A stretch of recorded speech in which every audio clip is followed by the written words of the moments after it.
There we have it, folks. The gold farm is finally working. Look at all these piglins and all that gold. Now that this gold farm is complete, getting us millions of gold, it's on to the next resource, which we can actually cross off 2 at once. So, I'm gonna make a wood farm so we can get dark oak and acacia wood. And here we have it, all the resources needed for this wood farm.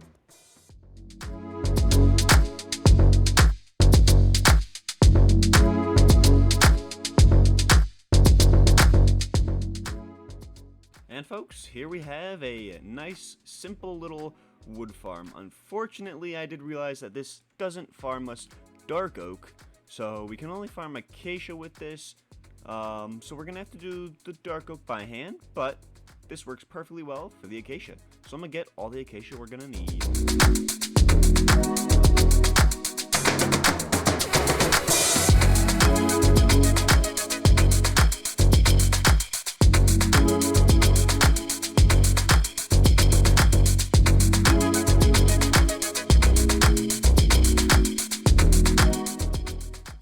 Now that we have wood crossed off the list, there's only a couple of resources left to get. We need mud, basalt, and coral, 2 of which are super easy to get through farms. Here are all the resources we're gonna need for this mud farm. And here we have the mud farm. Let's quickly get some of this mud.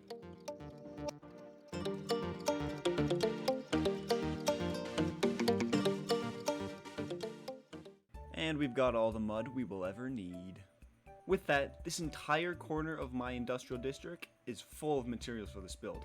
Unfortunately, I don't have time to begin the building process as we've collected so many resources and so many farms, and yet we still have more to go. But with all these farms built, we've saved thousands upon thousands of hours of time grinding out these materials now and in the future. I hope you guys really enjoyed the video as I enjoyed creating it for you, and if you did, please feel free to hit the like button and subscribe, as it really does help the YouTube algorithm spread this journey to future viewers. Now, if you want to interact more with me and the world, head over to my Twitch streams. I hope you guys have a great rest of your day, and I will see you next time.